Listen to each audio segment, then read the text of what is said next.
Martes 20 de febrero de 2024. Tres mensajes del Evangelio de hoy, tomado del Evangelio de San Mateo, capítulo 6, versículos del 7 al 15.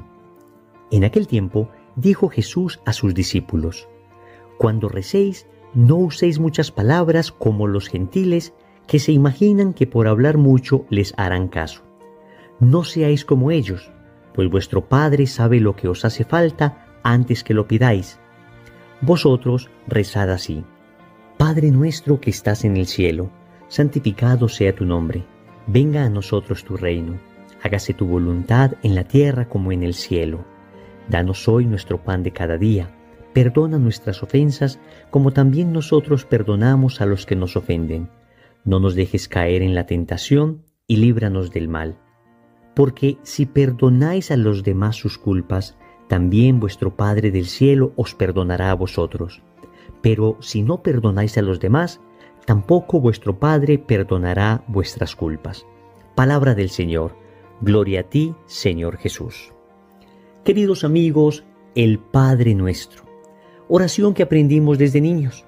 Oración que tal vez nos enseñó nuestra mamá cuando apenas éramos unos chiquitos, cuando apenas balbuceábamos, ya estábamos rezando el Padre Nuestro. Oración que seguramente en nuestras escuelas rezábamos todas las mañanas. Oración que escuchamos cada domingo en la Santa Misa. Y es que es una oración compuesta por el mismo Dios. Escúchenme bien, tenemos una oración que el mismo Dios compuso, el Padre Nuestro. El Verbo eterno del Padre, Jesucristo nuestro Señor, compuso el Padre Nuestro.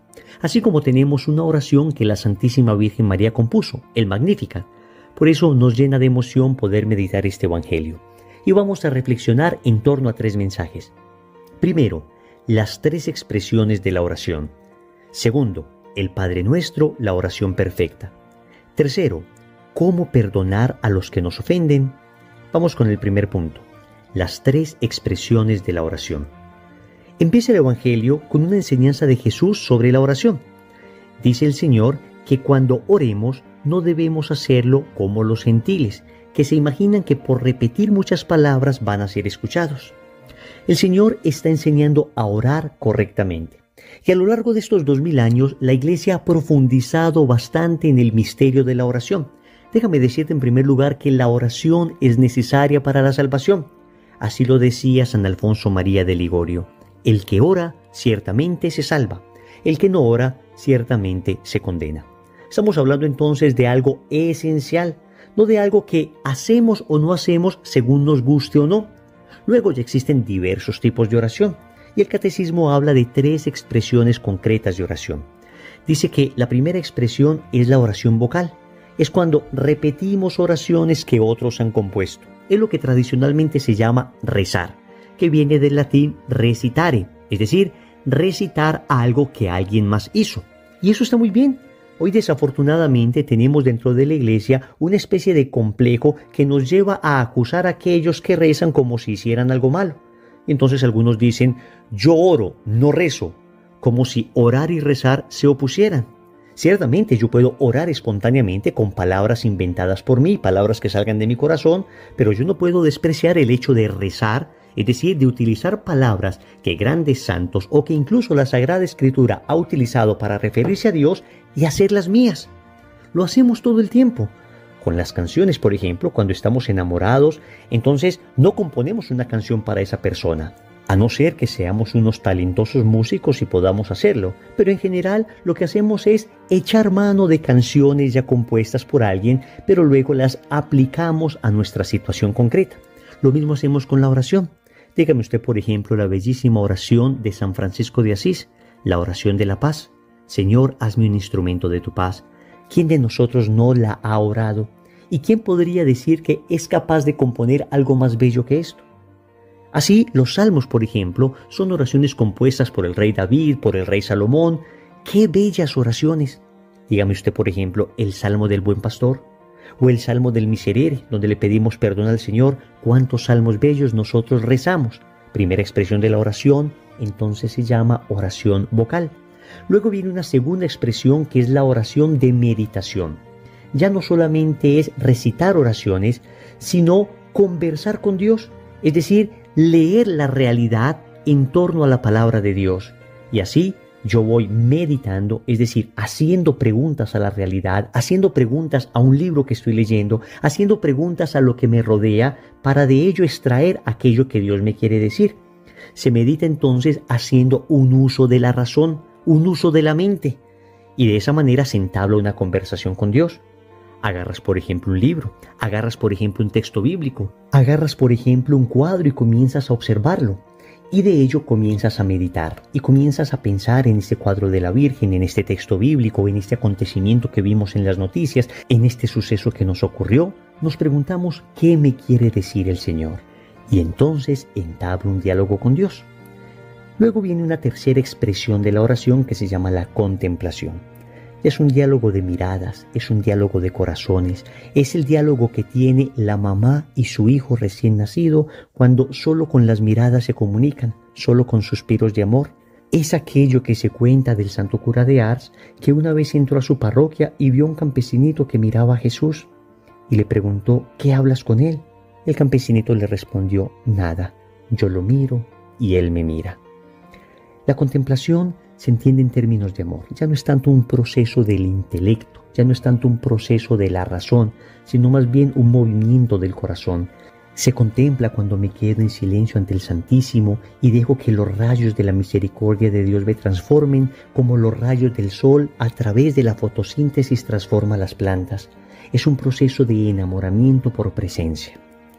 Segundo, el Padre Nuestro, la oración perfecta. Amigos, tenemos una oración hecha por el mismo Dios y vamos rápidamente a recorrer cada frase del Padre Nuestro. Y empieza con esta bella palabra, Padre. Porque en el Antiguo Testamento se decía que Dios era como un Padre, pero Jesús nos dice, no, Dios no es como un Padre, Dios es el Padre. En realidad, Dios es nuestro Padre. Y luego decimos nuestro, porque no es mi Padre, mi propiedad. No es simplemente el Padre para mí, sino que es el Padre para todos. Uno en su egoísmo quisiera que las bendiciones solo le llegaran a uno, pero cuando decimos que es Padre Nuestro estamos diciendo que las bendiciones llegan para todos. Luego decimos que estás en el cielo y nos dice el Catecismo de la Iglesia Católica que esto no implica un alejamiento de Dios, sino que expresa su majestad. Que estás en el cielo significa que Dios es todopoderoso, significa que Él lo domina y lo gobierna todo, que aunque es mi Padre no puedo faltarle al respeto, que debo mantener un santo temor reverencial hacia Él. Y después vienen 7 peticiones. Después de decir, Padre nuestro que estás en el cielo, empezamos con la primera, santificado sea tu nombre. Y le decimos a Dios que deseamos que su nombre sea santificado. Esto implica deseo predicar, deseo anunciar tu nombre y deseo que todo el mundo lo conozca para que lo proclame glorioso. Deseo que todo el mundo reconozca tu santidad. Luego decimos, venga a nosotros tu reino. Y el reino de Dios no es otra cosa que el hecho de que yo deje de gobernar sobre mi corazón, sobre mi vida, y le entregue a Dios el trono de mi existencia. También significa que yo quiero que Dios gobierne en la sociedad, que yo quiero que Dios no esté aislado ni al margen de lo que hacemos, sino que esté en el centro de lo que vivimos. Y esto implica también evangelización. Luego decimos, hágase tu voluntad en la tierra como en el cielo. Oigan bien, no estamos diciendo, Dios, te ordeno que se haga mi voluntad en el cielo como la hago en la tierra. A veces nuestras oraciones tienen ese tufo de soberbia, casi imponiendo a Dios lo que nosotros queremos. Y si Dios no lo hace, entonces dejo de creer en Él. La oración es linda, el Padre Nuestro es bello y nos enseña la humildad. No mi voluntad, sino la tuya, Señor. No lo que yo quiera, sino lo que tú quieras. Que se haga tu voluntad en la tierra como en el cielo. Luego le decimos, danos hoy el pan de cada día. ¿Qué pan? Primero el pan eucarístico. Él mismo es nuestro pan que nos alimenta, pero también el pan de la palabra, la lección divina todos los días que alimenta nuestro espíritu y por supuesto el pan material que no nos ha de faltar. Perdona nuestras ofensas como también nosotros perdonamos a los que nos ofenden. Tremenda petición. Le estamos diciendo al Señor que la condición para que Él nos perdone es que nosotros perdonemos. En el tercer punto volveremos sobre esto. No nos dejes caer en la tentación, es la penúltima petición. Y noten que no le estamos diciendo a Dios que no nos permita tentaciones. Amigos, las tentaciones en ocasiones prueban de lo que estamos hechos. Cuando hay una tentación y se supera, terminamos más santos.